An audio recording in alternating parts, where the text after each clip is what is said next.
may look like it's going to go down. This ball is going to rise. Hit the top of the baseball. You'll have a better chance. Nothing about this sounds simple at all. Zero. Where do you grip the bat? I hold it at the end of the bat. You may want to choke up a little bit on this one. Okay. All right? That's going to help you to get a little bit more speed up your bat, too. That's good. How big is your bat? Where does it say? 32. 32. That's good. So you can choke up a little bit, but remember, just be strong when you grip it because it's going to hurt. On the ones I've made contact, it stings my hands. That might just be because I'm a bit of a wimp. But if you make good contact in the sweet spot, how does that feel? It literally will feel like nothing. You know when you've hit that ball well and you hit it on the barrel part of the bat. You know, like that. When you hit the ball in the sweet spot, you don't feel it. When you get that little stinger in your hand, that doesn't feel too good, especially in cold weather. I'm going to take some swings for you. If you got any tips on my swag, too, I'll take that, you know? Baseball players always look so cool. We're going to come in 50. 50, our batting practice guys throw harder than 50. I got to start somewhere, Gonzo. I know, baby steps.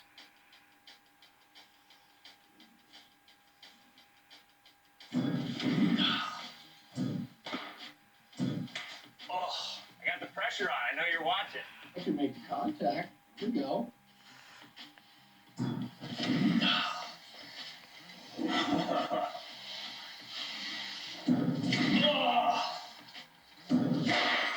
One. See the ball, hit the ball. There you go. You see, that's simple, man. The machine is still scary, but not quite as scary. You got to get started a little earlier, Clay. You're hitting that ball almost behind you. One more. Let me get one more hit. All right, what'd you see? Now, when you were hitting right there, you were getting the ball, and the home plate's right here. You were hitting the ball right on top of the plate. Most good hitters want to hit the ball out in front of the plate. That's how they get the barrel of the bat out, and the ball just explodes off. So I would just try to get a little bit further back in the batter's box because you're gaining just that extra millisecond up there that you have. Remember, that ball's going to be on you just as fast as the time that you blink your eyes because it's 95 miles an hour. I'm going to tell you right now, you're going to try to leg kick like you just did right now, and the ball will already be past you. You're almost kind of cheating to get to that fastball early. One thing I wanted to make sure I asked you was about nerves. I'm going to be nervous going up against a 95-mile-an-hour fastball. You've been in some very high-pressure situations, including the 2001 World Series against my New York Yankees when you hit the walk-off hit. Two questions on that. One, why'd you have to break my heart? And two, how did you calm your nerves in a scenario like that? Or what advice can you give me about staying calm when I'm in the box tomorrow? It's more of getting in your comfort zone. Major league players are very superstitious in a lot of different ways. If they're hitting the ball well, they'll take the same route to the ballpark, same time that they do things. You're not always going to have good games, but when you have those good games, you try to remember what you did that day that'll prepare you for the next day to try to do it again. I commend what you're doing. It's always easy. You know, we're all armchair quarterbacks. You know, we're like, oh, that's easy to do. But you put yourself out there in front of 50,000 people, there's no security blanket. You're not in the comfort of your home on the couch. No, I hear you. That's the whole premise of the show in some ways. Except instead of doing it in front of 50,000 people, I'm doing it on YouTube in front of, millions of people and it will stay there forever if I embarrass myself. All right. Didn't feel super great coming in today. Definitely feel a little bit more confident. Part of that was the batting practice. Part of that was talking to some pros, getting some good tips. Tomorrow, we're going to say some prayers, see if I can't hit a 95-mile-an-hour fastball. Today, we're at New York Empire Baseball. We're going to work with Coach Jordan Baltimore to get me to hit a fastball. Knowing nothing about my swing right now, just judging by how athletic I look, what kind of shot would you give me to be able to do that? I'll give you the downside. You've got less than 400 milliseconds to do it from the time that ball heads on its way. So less than 0.4 of a second. The time it takes for your brain to think about it and actually swing is more than 0.4 of a second. So it's impossible. But we're going to teach you how to do it anyway.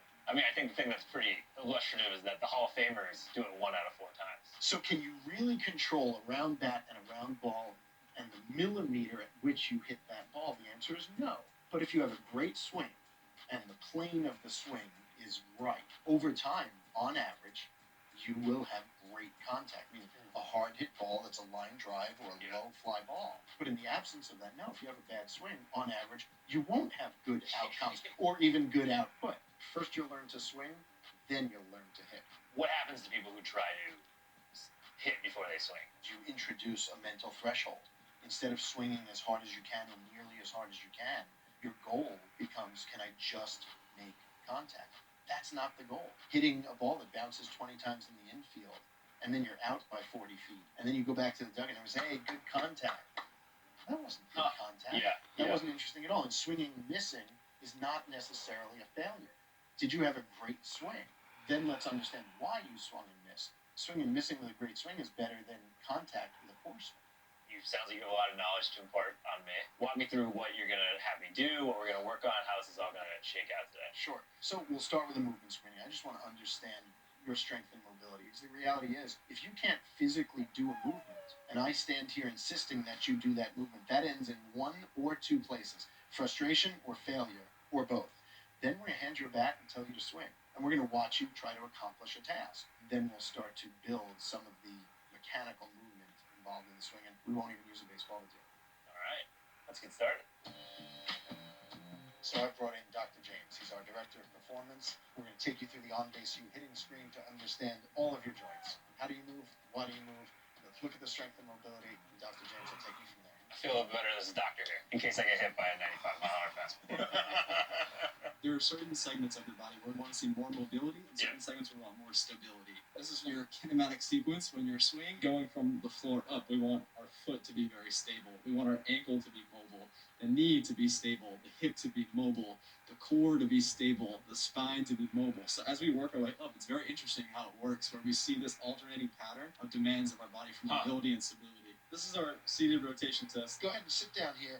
Slide out to the end of the chair. Get your feet under your knees so you'll have kind of an L or a 90-degree angle on your knees. Bring your feet together, your knees together.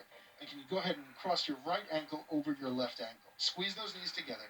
Take this bat, put it behind your neck, hold it over your shoulders, little Mike Trout style. This gives us an idea of how well you're moving and rotating your thoracic spine.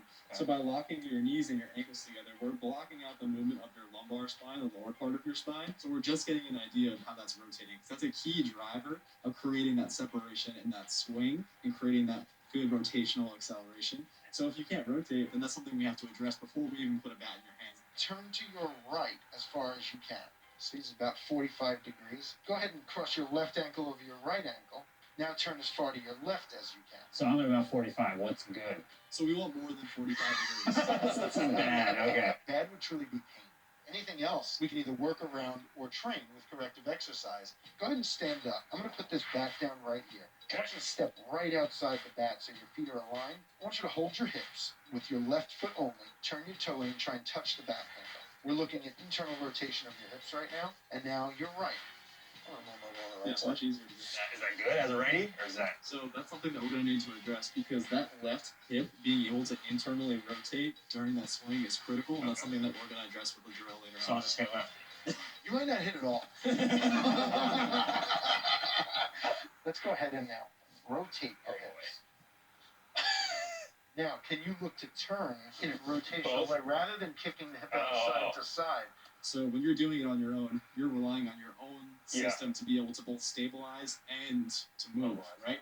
If I take you and I hold you, I'm doing the stability part for you, and now we're just saying, do you physically have that range of motion without having to worry about creating your own intrinsic stability? So we got to work on both. It's a nice way of saying I am. It seems to me to be so instinctual, but you can actually train someone to get better at that. Oh, absolutely. And the key is to train someone to do it unconsciously. The left part of your brain asks questions, right? How am I going to accomplish a task? And a lot of people call it analysis paralysis, right? Your left brain operates about 40 instructions per second, which is extraordinary, right? The right brain operates at 11 million instructions per second. You don't want to be in left brain thinking about swing thoughts when you're in the batter's box and a baseball's coming in at 95 miles an hour. I want to already be in right brain. The neural pathway is already built. You're prepared, and that preparation is going to build confidence. Even though I'm swinging the bat with my arms and my hands, the most important force actually comes from the ground up. My screening showed I needed stability in my ankles all the way up through my lower half, and more mobility in my hips and thoracic spine. Mobilizing and stabilizing specific muscles will help me with the transfer of power through the kinematic sequence. So before I can even grab a bat and start hitting, Dr. James put me through a series of activations to get those specific muscles awake and warmed up. A lot of times we think about mobility deficits and we just need to stretch. There's something that we see a lot is if you just tap into activating a muscle, teaching your brain that it's safe to assume certain ranges of motion. That unlocks us without ever doing a stretch. That's going to help to unlock that extension and rotation of your thoracic spine. I'm a big believer in using activation techniques to gain mobility. This is usually the way I start our guys who are having difficulty hip mobility. Yeah. To give them an external cue to drive their stability so that distally at their hips allows them to free themselves up. Because this allows me to instead of using my upper body and my hips, it's just isolating the hips. Yep, you're going to see guys playing for the Yankees that go through these hip mobility drills because it primes the body the way it needs to be primed. Kick that left leg out to the side. We're getting that loading into your hip. We're working on ankle stability. You're keeping that foot rooted in the ground. That burns. Just hold for another 5, 4, 3, big chest, 2, 1, and relax. Wow. For our athletes that we work with, we can't expect them to create powerful rotation, so our body has to be able to control rotational movements before we can create explosive power. The big focus is working on disassociating your upper body from your lower body. That's going to become critical for when you're developing your kinematic sequence. When we screen a player in the beginning of the offseason, we have months to work on things that you just showed us right now. For you, opening days tomorrow. So but how can we take what you're presenting with right now and give you the tools that you need to make the adjustments? All right, well, now I'm loose, coach, so let's give me not hitting, but swinging. Exactly. What are we doing now? I'm not going to limit my analysis to what I can see with my eye because the truth is you're moving too fast for me to understand everything. This is one of the Bluetooth-enabled 3D motion analysis sensors. We're going to put one on your hips, torso, lead arm, and hand to see the chain in which your body moves. We'll get those hips to turn first, create that energy that's then going to be used by the torso, then used by the arm, and then used by the hand. And if we get that efficient sequence working, the output should speak for itself. All right, strap me up. We don't want to just measure what your body's doing. We want to see the output you're creating. So we've gone ahead and put a blast motion bat sensor on here so that we also understand what the bat is doing in every swing. Here you go. Sounds good. Helmet on. Helmet on. Feel like a action hero. Batter up. Batter up.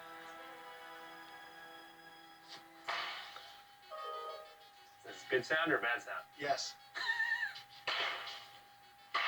Oh, I feel like I'm making pretty decent contact with the ball. I have no idea how my swing mechanics look to you, coach, but it feels pretty good. How fast are you throwing these, though? These are like 30? Yeah, these are about 25 miles an hour. Tell you what I'm curious about. Can you show me how hard you can swing a bat right now? Wow. That's a little different.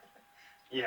Now, I'm going to say, on a scale of 1 to 100, 1 being the less than average Joe, and 100 being Clay's best, that was about a 65. Okay. Not even thinking about hitting anything. You just swing as hard as you've ever swung. So, Clay, I'm going to throw you a few balls right now, and I want you to swing harder than you've ever swung in your life. But I'm going to ask you to do something that's going to be almost impossible. Don't try to hit the ball. Okay. Okay. All right. I mean, my work here is done. it's like your coach. I mean, it's bizarre because I'm not even looking at the ball and it just hits it. So you have to be comfortable with that last swing and miss because the swing was good. Let's work on output, not outcome. Okay. That felt pretty great right there.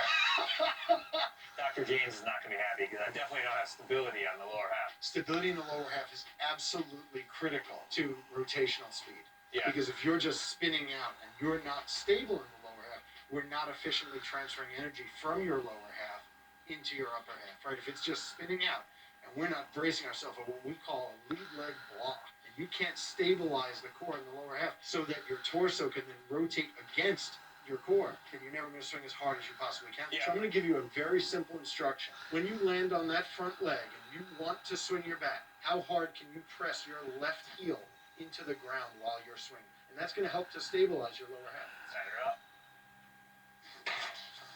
Now, was that your hardest, or did you slow down to try to hit that ball? I slowed down and tried to hit that ball. Yeah. Don't even try to hit it. You show me just how hard you can swing and just how hard you can press that left heel into the ground. Excellent. Oh. We have exit velo on, that's good for a 12-year-old. What is exit velocity? Exit I velocity. mean, it's how fast to cut off the bat, but why does that matter? Because the harder you hit a baseball, the more likely you are to get a hit. It's that simple.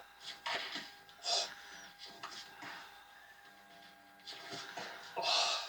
Your Your swing has changed because you're trying to now hit the ball and you're bringing your hands down, but you're hunting for the ball. Yeah. So now I'm going to give you one last instruction. Can you swing straight across your chest with no sense of where the ball is, hard as you can? Okay. Go for it. Amazing. Now do it harder. So I'm gonna throw my back out. Wow. Let's go, Clay.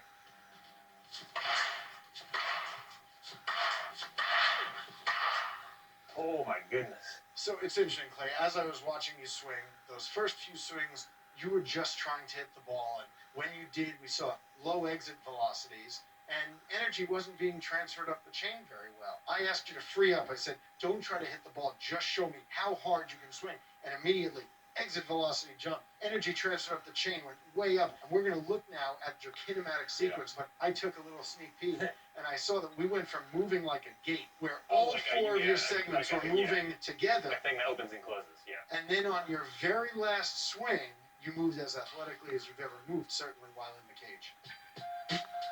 I see some fancy things happening, Brian. What's going on here? So we're taking a look at some of the performance graphs that we got from your movements. And this was one of your first swings. And what we see here, we're looking at graphs of your body's movement. Now we can physically And see that's all the this- kinematic chain. That's the sequence. Oh, That's yeah. the chain. Yeah. Yeah. So hip is the red, torso is the green, arm is that blue, and then that last yellowy line is your hand. Your hips and torso and arm all fired at the exact same time. And if you look here, it says 1, 1, 1, 1. Everything moved. If you remember, I said it kind of moves like a gate.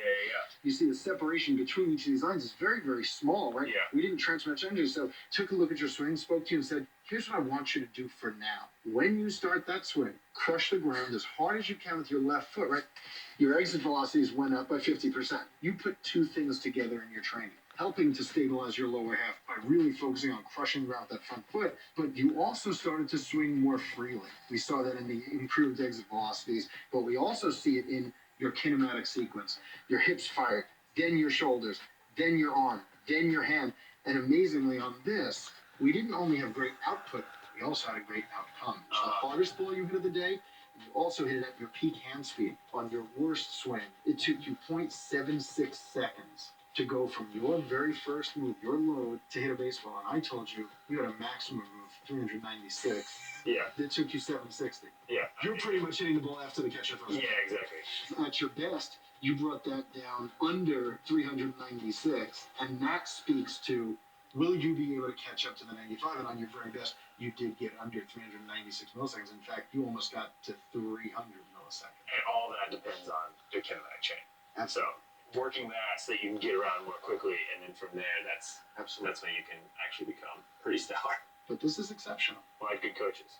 Thank you. Good coach, good doctor. Now you need to learn how to hit. Yeah, okay, that's true. 95 miles an hour, here we come. Here we come.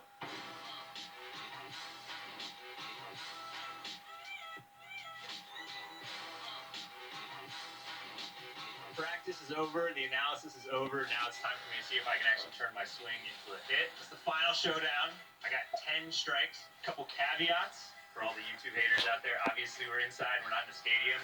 Stadiums aren't open until opening day. I don't have a real pitcher, I have a machine. Because of that, I'm going to swing at every pitch. Lastly, no one's rooting for me, no one's playing against me, except my mom, who's definitely rooting for me at home. But that's it. Gotta give it a shot. Now's the time. All right.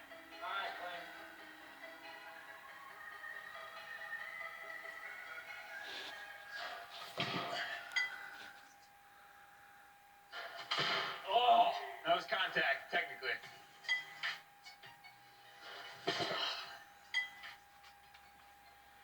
Three.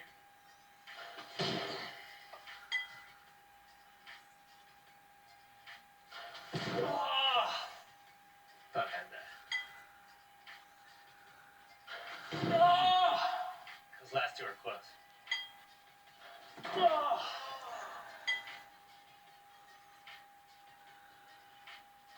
Oh! All right.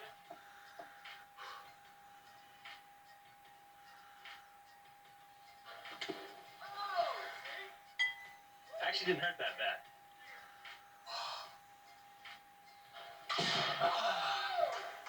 There we go. Took a little ball off the finger. I don't know if adrenaline's pumping or what. It doesn't hurt that bad, so I think I got lucky. It's gonna feel great tomorrow, I think. Yeah. But I'll tell you, as we watched, we noticed your timing get better and better. The hardest thing was the timing, because when we were back practicing and you were throwing, I got like You're after looking 5 or for 6 visual pitches, cues. yeah, and I was like, okay, now when I know his hand is there, I initiate my swing. With this, it's tough because you can see Chris loading it, but you can't really see the ball coming through. So you're saying it would be easier to hit a major league pitcher? yeah, definitely. You just swing, you don't look at the ball, and you can still make contact. It's a truly wild feeling. We're proud of you. Thanks. Look, I'm going to be honest. I'm not surprised. I stand by what I said back there. After watching you go from where you began to where you ended just in that short amount of training, I knew you were going to succeed today. Well, I'm happy. Thank you. All credit goes to you, Dr. James, good people at Empire Baseball. I've only ever completed one of these challenges once before, so I never know how to react. That felt great. It was exhilarating. Definitely was scared at the beginning. I think the biggest thing was just getting used to the speed of the pitch. Once I did that, I was trying to nail down the timing. And as Coach Jordan said, just swing. I'm happy I did it. Clay Skipper, above average Joe. I don't usually actually achieve these challenges, so today I can say that I actually was above average. Signing off. Thank you guys for watching.